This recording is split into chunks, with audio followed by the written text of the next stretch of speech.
umunsi wo kuwa 15 Kanama 1982 ukwiriye kuvugwa ku buryo bw'umwihariko ku mpamvu y'umwanya ufite mu mateka Kibeho.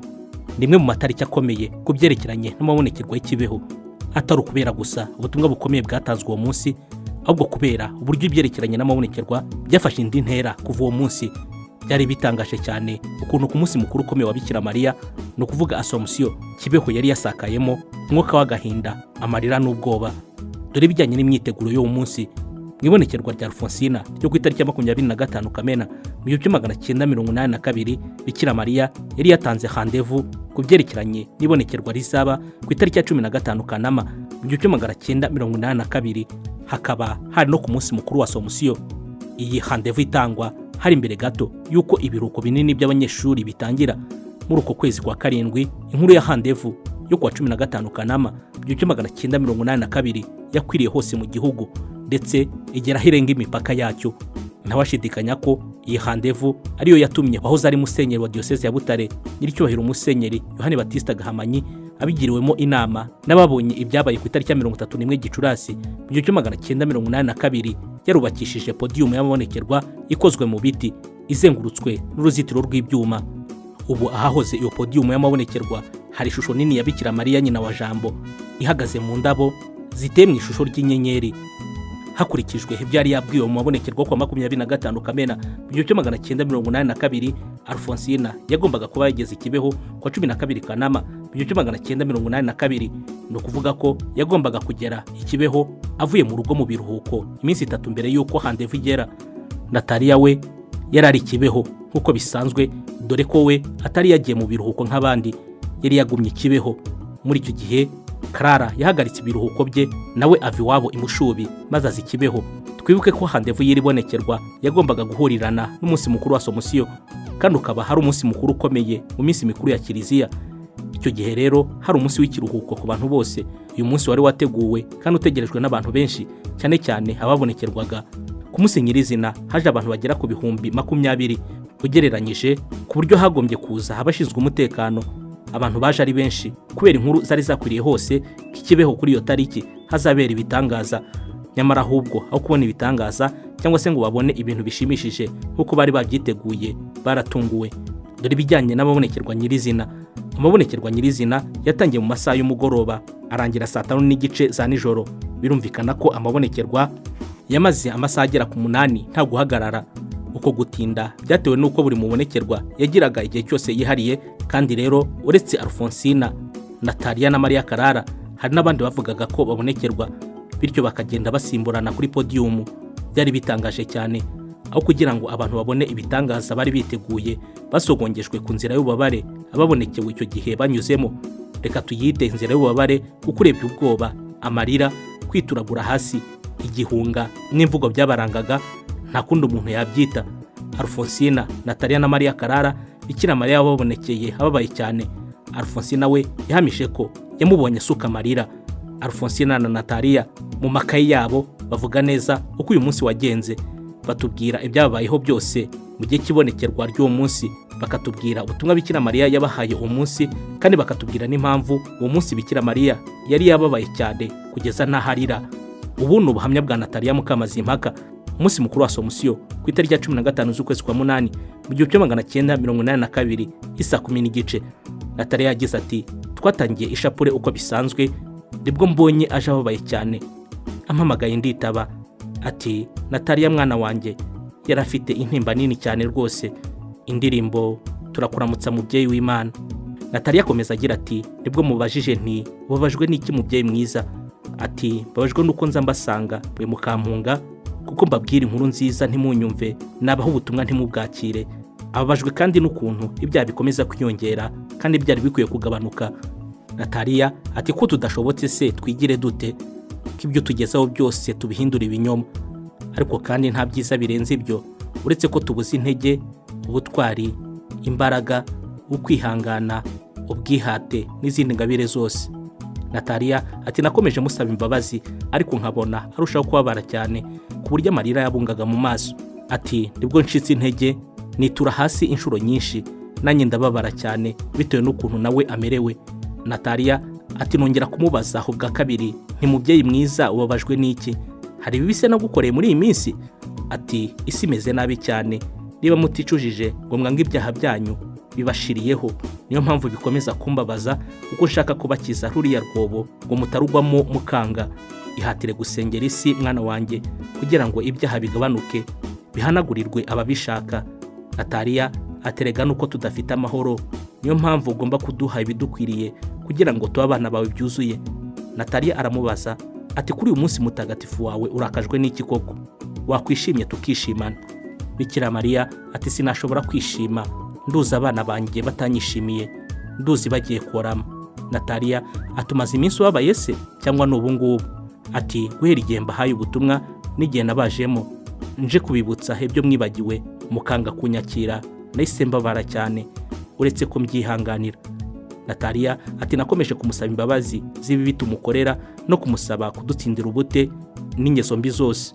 Nibwo naguye ubwa kabiri ndirimba Bikira Mariya munyangeso nziza, nongera kumubaza nti mubyeyi mwiza ubabajwe n'iki? Niki kiguteye kubabara? Ati nuko mutanyumvira, tubabarire turabanyabyaha, duha amatwi yo kumva ibyo tubwira n'amaso yo kureba ibyo twereka. Ati niba mutanyumviye ubu, hari ikindi gihe muzongera kunyumvira? Muzifuza mutakibihawe? Nataliya ati ni igihe kituzumva ibyo tubwira, gusenga nta mwanya ugihari. Bikira Mariya ati icyo gihe nicyo mwari mukwiye kuzirikana igihe cyose kuko mugomba guhora mwiteguye. Navuze ko abanga kumva ibyo mbabwira ubu icyo gihe bazifuza kunyumva no gusenga no kunkunda bihebuje, ariko kandi byabo byarangiye batakibishyikiriye. Nataliya ati dufashe tubizirikane mubyeyi mwiza. Ati urasenga ubishyizeho umutima?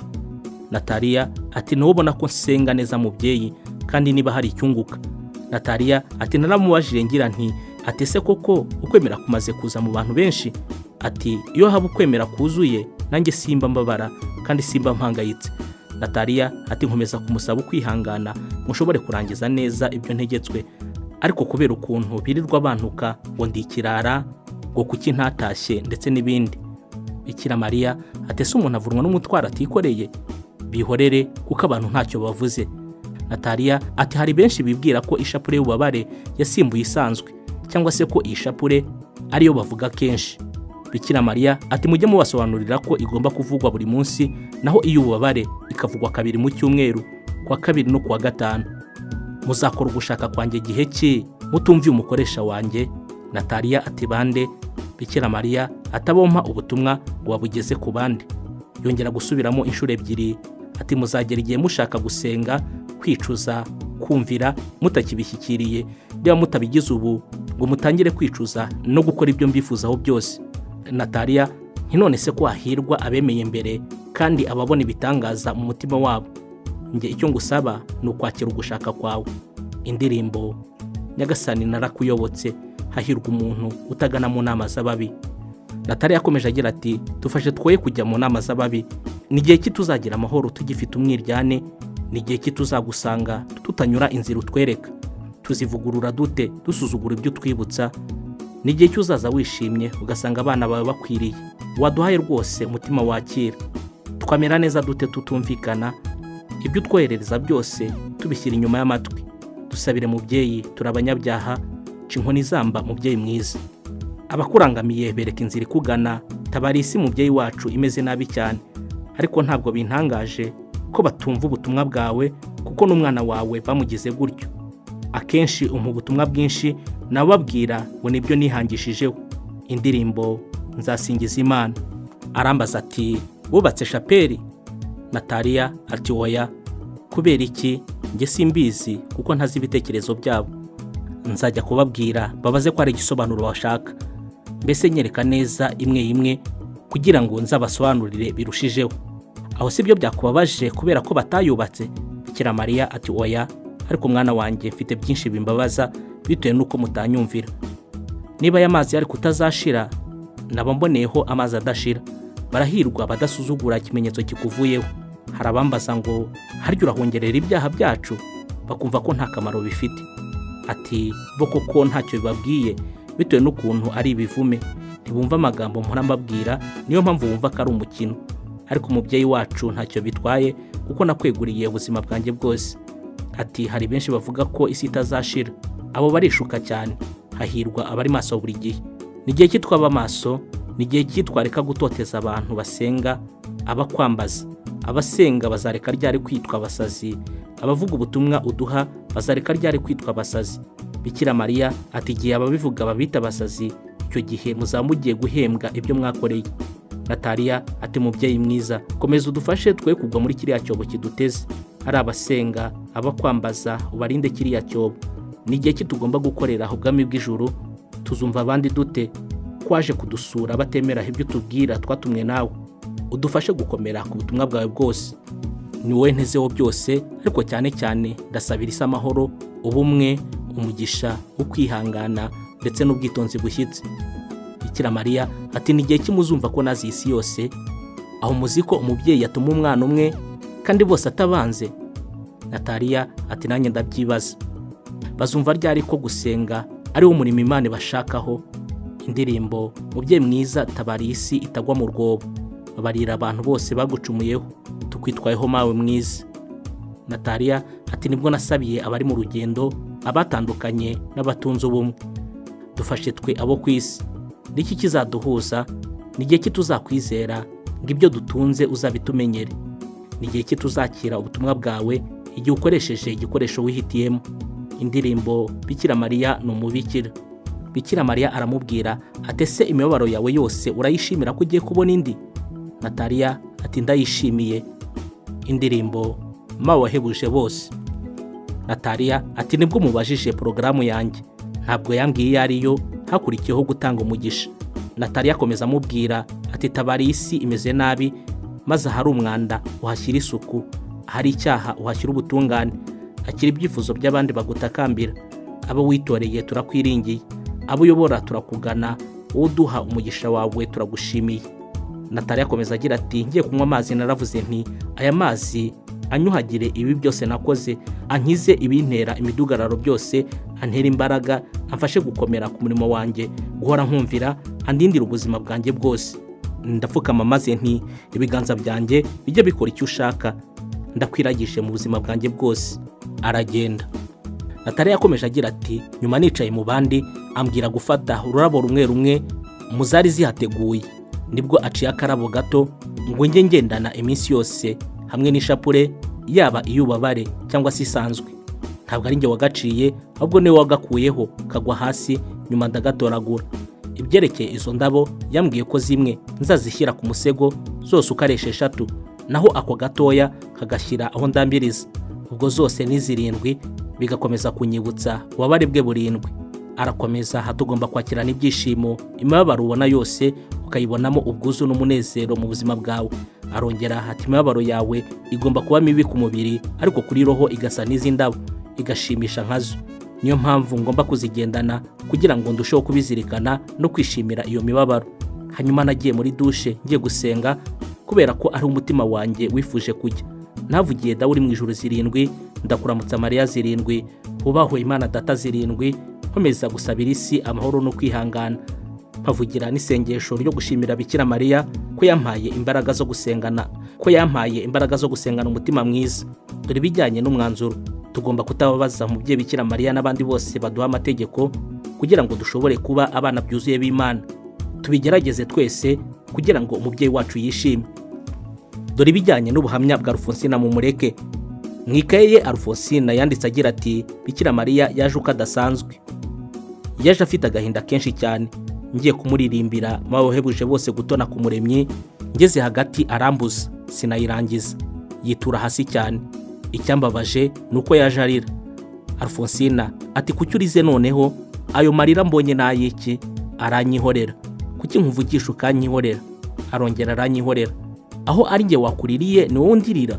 Amarira akomeza kuza cyane, akamanuka nyabona, arebana agahinda kenshi cyane. Bikira Mariya aterega mumeze nabi, mukwikundiza. Uwo mubyeyi gararizwa nuko tumeze nabi cyane, ntidukundana, dufitanye amashyari n'ibindi byiganjemo ubugome. Umubyeyi yakomeje kurira cyane. Alfonsina ati byo simbyifuza na gato. Ubabajwe n'iki koko? Aranyihorera. Alfonsina ati nabaririmbiye indirimbo murayanga, ayo marira yanyu anteye ubwoba, n'ubwa mbere mbibonye.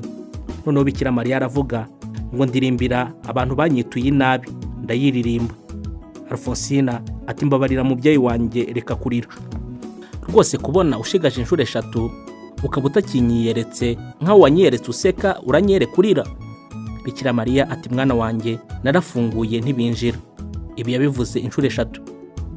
Ati nzababwira ko mwasubiyemo inshuro 3 ko mwafunguye ntibinjire. Bikira Mariya ati nabonye isi yari imaze kuremba none nje kuyikiza muranga. Alfonsina ati ko turi abantu tubigenze dute ko turi ku isi. Indirimbo Bikira Mariya munyangeso nziza utsinda ingeso mbi ziba mu mitima. Alfonsina akomeza abwira Bikira Mariya ati nyamara muri ibi biruhuko nakoze uko ari wambwiye.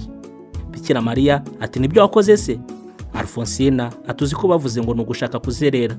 Bikira Mariya atari ku mwana wanjye byihorere, bazifuza ibyo ubwira abo ngutumyeho ntacyo bigitangiriye. Nyamara uyu munsi kugira ngo mbone amarira yanyu koko, ubutumwa bwawe buzakirwa bute? Twebwe batwita abasazi, ibyo tuvuga byumvwa na bake nyamara byashimisha abantu bose. Njyewe nabusoje neza, abo wantumyeho narababwiye. Icyo nabonye kandi numvise nuko kujya muri ubwo butumwa abantu babifata nabi bakabyita ubuzererezi. Ati ubundi abo bose badashobora kumva ubutumwa bwanyu bategereje iki? Bategereje iki? Ko igihe ari gito, ko batabyumva. Indirimbo Mwamikazi w'isi n'ijuru. Ngeze kuri aya magambo tumufashe gukiza isi nasubiyemo inshuro 6. Ese imyitwarire y'ababonekerwa yo ntacyo yagaragaza kubyerekeranye n'ububabare bwa Bikira Mariya? Ububabare bwa Bikira Mariya bwagaragaje no mu buryo ababonekerwaga bitwaraga. Ku byarangaga ababonekerwaga wabonaga bari mu nzira y'umusaraba. Abari bahari icyo gihe babonye Alfonsina, Natalia na Karara batitira bakomanganya amenyo nk'abafashwe n'imbeho ikabije cyangwa se ubwoba bwinshi cyane. Byageragaho bakitura hasi bakamera nk'abapfuye. Ibyo byashoboraga kumara hagati y'umunota 1 n'3. Babaga barambaraye hasi nyamara ntibabuze gukomeza kuvuga cyangwa se kuririmba indirimbo z'amaganya. Ibi byose Bikira Mariya yabibakoreraga ari ukugira ngo bahongerere ibyaha by'isi. Twibuke ko iyi ngingo yo guhongerera ibyaha by'isi yakunze kugaruka mu bihe bitandukanye by'amonekerwa y'ikibeho. Birumvikana ko uyu munsi wari udasanzwe ikibeho. Uretse umubyeyi wiyerekanye ababaye cyane, ibindi bidasanzwe byabaye ikibeho uwo munsi ni biki? Uretse agahinda n'amarira Bikira Mariya yagaragaje, kugwa no kurira byaranze amonekerwa uwo munsi. Beretswe nanone ibintu bitangaje kandi biteye ubwoba. Natalia yeretswe urwobo runini rukikijwe n'abantu benshi cyane, habura gato ngo abantu bose bashiriremo. Aho niho yahereye abwira Bikira Mariya ati mubyeyi komeza udufashe twoye kugwa muri kiriya cyobo kiduteze. Ari abasenga abakwambaza ubarinde kiriya cyobo. Alfonsina mu gihe aririmbaga indirimbo yitwa Mwamikazi w'isi n'ijuru, nawe yatangiye kuvuga ko ari kubona ibintu biteye ubwoba cyane. Yabonye umugezi w'amaraso, abona inkongi z'umuriro, abona abantu bicana, abona uduhanga tw'abantu kandi tuvirirana, abona imirambo yandagaye ku misozi yabuze gihamba ndetse n'ibindi. Dore uko avuga ibyo yabonye. Yagize ati icyo gihe yahise anyereka ibintu biteye ubwoba n'agahinda. Yanyeretse umugezi utemba amaraso gusa. Alfonsina ati ibyo unyeretse ni biki? Aho wanyeretse amazi meza unyeretse amaraso? Yongeye kunyereka umuriro ugurumana. Alfonsina ati mbabarira byose biteye ubwoba. Yongeye nanone kunyereka abantu bicana. Alfonsina ati bariya bicana barafiki?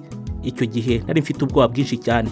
Indirimbo Yezu Yezu Nyirimpuhwe nyinshi, babarira abanyabyaha. Bikira Mariya ati pfukama wuname uzirikana agahinda mbafitiye bitewe n'ibyo ndi kubabonaho. Uzirikane ari nk'undi utagira imbabazi ukuntu byagenda. Indirimbo Shitani yararwihaye niyo bubaha yonyine. Yongeye kunyereka imitwe y'abantu iva amaraso. Alfonsina aramubwira ati ibisigaye byereke Karara ntabwo mbireba. Indirimbo Umunsi uzatoranya abawe. Bikira Mariya ati mwana wanjye ntushobora kwiyumvisha agahinda muri kuntera. Yambwiye n'ibindi nagombaga gukora ariko nkazabikora mu gihe gisigaye. Ansubiza n'ibibazo namubajije. Rwose biriya mwanyeretse bisobanura iki? Bikira Mariya ati nimwicuze. Ati nimwicuze naho ubundi ntacyongeyeho, ariko byagaragaye ko hari ijambo atavuze. Yabanje kuvuga sinumva neza, arongera asubiramo. Indirimbo Tuzaba turi kumwe hanyuma tuzamurwe na Yezu. Ese nawe uzajyayo mu bwami budashira? Kubera ibyo wanyeretse ndarara nikubita hasi kuko byanteye ubwoba. Isengesho. Alfonsina yagize ati ngutuye ababikira basezeranye burundu n'abasezeranye bwa mbere. Nongeye gusabira isi yacu amahoro cyane u Rwanda rwacu. Ndasabiye kandi n'abantu batotezwa bazira ko basenga bagakunda Imana, ibyo byose bakabizira. nasabiye n'ingo z'abashakanye kimwe n'abatandukanye kugira ngo nubwo batanye bwose bazakomeze kutagirirana imitima yiganjemo ishyari, umwe agirira undi. Abwira Bikira Mariya ati uzagerageze kudutsindira ishyari. Namushinze no kumenya abakuru ba Kiliziya, Papa, abepiskopi n'abiyeguriye Imana bose. Bikira Mariya ati ngutumye rero iwabo wa mama wawe izaza, hanyuma uzanigisha mukuru wawe ishapule y'ububabare, kandi muri iyo minsi hari abantu nzagutuma. No kwa padiri uzasubireyo. Ati nzasubirayo. Amagambo y'ingenzi nashakaga kubabwira nayo. Murakoze. Hari n'ibyo yambwiye ku byerekeye umuryango wacu, ariko n'ibyanjye nawe. Bikira Mariya ati jya kunywa amazi, ndabona ufite inyota. Ndagenda ndayanywa, ndangije nongera kumubwira rya sengesho navuze haruguru ryo gusaba no gusabira. Ati vuga isengesho ryo kwicuza ibyaha, ahasigaye ngo usezereho. Ndarivuga, aragenda. Mariya Karara we ibyo byari bitandukanye n'iby'abandi. Mu kiganiro yagiranye na Bikira Mariya yamubazaga niba yarashoje ubutumwa bwo kwigisha ishapule y'ububabare burindwi. Mariya Karara yasubije avuga uburyo yahuye n'ibibazo mu kwigisha iyo shapule, ngo abenshi baramusekaga ndetse bakamwita umusazi. Nyuma y'akanya aganira na Bikira Mariya, abantu babonye amaze akanya atavuga, none hatangira kurira cyane yungikanya amagambo yo gusaba imbabazi. Agiraga ati girira imbabazi abantu bose, kuko ibyaha benshi ntibabikora babishaka, ahubwo no kubera ubujiji n'intege nke za muntu. Mariya Karara yavugaga ko icyo gihe Bikira Mariya wari ubabaye cyane, yamubujije kumureba kubera ibyaha byacu. Nibwo Mariya Karara mu bwoba bwinshi yatangiye guhinda umushyitsi no kubona ari rwagati mu gihuru cy'amahwa manini kandi ateye ubwoba. Yashakishaga ahantu haba hatari amahwa akahabura. Yituye inshuro 7 muri ayo mahwa kugira ngo ahongerere ibyaha by'abatemera, abadashaka kwisubiraho n'abadashaka guhinduka by'ukuri. Ubu buryo Mariya Karara yasabiye abanyabyaha bwakoze abantu ku mutima. Mariya Karara yageze aho aravuga ati nkoresha icyo ushaka cyose, niba bishobora kuzazanira isi amahoro, nkoresha icyo ushaka cyose kugira ngo isikire. Muri icyo gihe ntiyatinyukaga kureba Bikira Mariya mu maso, ahubwo yavugaga haryamye hasi. Ibi byamaze nk'iminota 10. Mariya Karara rero we nta bintu biteye ubwoba yabonye, uretse kuba yarabonye umubyeyi ababaye cyane. Uyu munsi kwa 15 Kanama mu 1982 hari icyo wahinduye mu mabonekerwa y'Ikibeho. Umuntu wese wari uhari icyo gihe yatashye akozwe ku mutima n'ibyabaye uwo munsi. Ni muri urwo rwego umwe mu bari muri komisiyo y'abaganga yanditse mu ikayi ye agira ati abantu benshi bari bahari bose bari bakozwe ku mutima, ku buryo bibazaga bati ibizakurikira ibi koko ni ibiki. Twatashye tubabaye, duhangayitse kandi twifitemo kwisubiraho bidatinze. Byumvikane ko aho kurangarira ibitangaza, abantu bamwe batahanye umutima wo kwisubiraho, kwicuza no guhinduka. Kuva icyo gihe kandi wasangaga amabonekerwa agaragaramo kwituragura hasi, kwibabaza no kuvuga ibitagenda neza. Ingingo y'ububabare kandi yagiye igarukaho kenshi mu mabonekerwa akurikiyeho. Bashimiye ko mwankurikiye uyu munsi. Mu kiganiro cyacu gitaha tuzagaruka ku bibazo rusange byerekeye abakobwa 3 babonekewe Ikibeho. Mwakoze cyane kuntega amatwi. Nifashishije igitabo cyanditswe na Padiri Eugene Niyonzima, igitabo cyitwa Abakobwa 3 babonekewe Ikibeho, igisubizo ku bibazo by'ibanze abantu babibazaho. Naho ubutaha.